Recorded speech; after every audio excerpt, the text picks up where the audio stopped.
అమరావతి కథలు పువ్వు లేని విగ్రహాలు నవ్వాయి.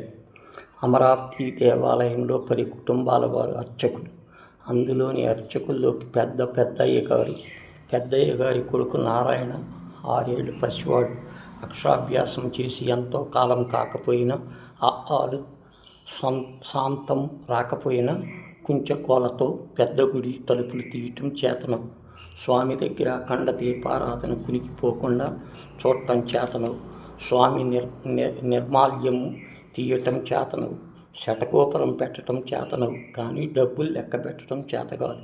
మధ్యాహ్నం 12 గంటలు దాటాక పెద్దయ్య గారు అర్చకుల ఇంటికి వెళ్ళి ఒరే గోపాలం నైవేద్యం, ఒరే కృష్ణమూర్తి నైవేద్యం అంటూ చెప్తుంటే పక్కన ఉన్న నారాయణ తనతోటి వయసు వాళ్ళతో ఒరే సుబ్బి నైవేద్యం, ఒరే కంకుపక్షి నైవేద్యం అని జతగాళ్ళ కేకేసేవాడు.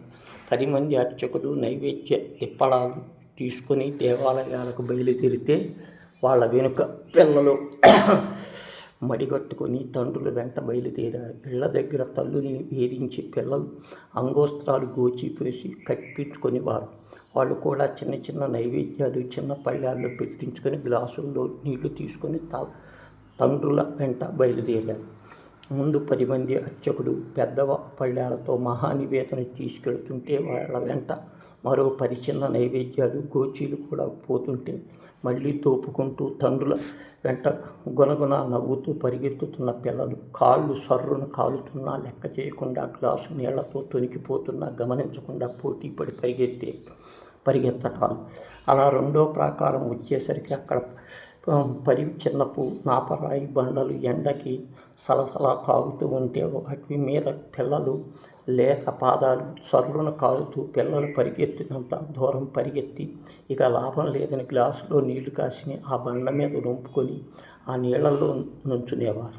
మండుతున్న బండల మీద ఆ నీళ్లు బుసబుసా పొంగి కాళ్ళు మరీ కాలేవి. కుయ్యోమంటూ మెట్ల వైపు పరిగెత్తి పెట్టేవారు. వద్దంటే వినరా అన్న పెద్దల మందలింపులు ఇప్పించుకోరు. ఎట్టకేలకు గుళ్ళలోకి చేరుకొని నైవేద్య పళ్ళాలు స్వామి ముందు పెట్టి గంధం స్నానం ముందుకు చేరేవారు. గంధం చెక్క తీసుకొని ఆ పెద్ద స్నానం మీద చేతులు నొప్పులు పట్టేదాకా వంతుల వారిగా గంధం అరగదీసేవారు. వాళ్ళ పెద్దల గంధం కుంకుమ పట్టుకొని పిల్లలందరూ గంధం బొట్టు పెట్టి ఒంటి నిండా గంధం పూసేవారు. ఆ పైన దోపాది పాలిస్తున్నప్పుడు గంటలు జేజే గంటలు మోగించటం పిల్లల వంతు. అలా మహానివేదనలు ముగించుకొని నుదుట గంధాక్షాలు వెళుతుండగా 20 నైవేద్య పళ్ళాలు గుడి మెట్లు దిగుతూ ఉంటే చూడవలసింది.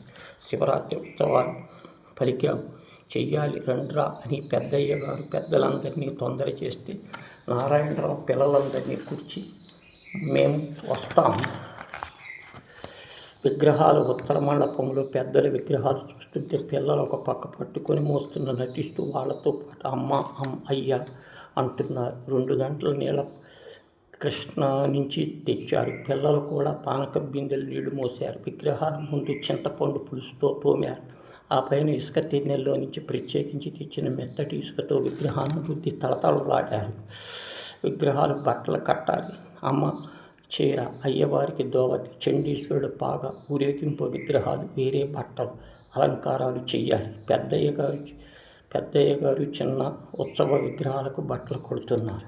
ఏరా నువ్వు అలంకారం చేస్తావా అన్నాడు పెద్దయ్య. ఓ అన్నాడు నారాయణ. అయితే కుర్చీళ్ళు గట్టిగా పట్టుకో అన్నాడు పెద్దయ్య విగ్రహానికి మొండి చేయి వేయటమేమిటి, నారాయణ వెనక నుంచి ముడి విప్పటమేమిటి? అరగంట పైగా అలంకారం పూర్తి కాలేదు. పెద్దయ్య నవ్వుతూ ఒరే నాయన ఇలా ముందుకొచ్చి కూర్చో అని అలంకారం పూర్తి చేశాడు. సాయంత్రం నందివాహనం ఊరేగింపు బజారంతా చెప్పాడు. నేనే స్వామికి అలంకారం. పిల్లలందరూ పోసుకొచ్చారు. నారాయణ నందివాహనం ఒడ్డెరు మొయ్యాలి. రాత్రి 8 గంటల వాళ్ళకి ఇంకా రాలేదు. వాళ్ళ 3వసారి మనిషిని పంపించాడు. దేవస్థానం ట్రస్టీ వాళ్ళకి వీళ్ళ కేకలిస్తూ హడావుడి తిరుగుతున్నారు.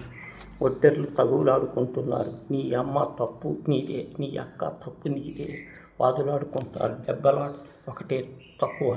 వాహనం లేవండిరా, అధికారులు అరుపులు పట్టండిరా హరహర మహాదేవు. నందివాహనం అటు ఇటు ఊరి విగ్రహాలు ఊరిగాయి. ఒరే జాగ్రత్త అర్చకులు అరుపులు. ఊరేగింపు ముందు అర్చకులు హారతిస్తున్నారు. ఆ పువ్వుతో కుదుపుతో నారాయణ అలంకరించిన 2 మందారపు ఎక్కడ పడిపోయినాయి. నారాయణ పిక్కమొహం వేశాడు, కానీ విగ్రహాలు నవ్వుతూ ఉన్నాయి అని నవ్వాడు.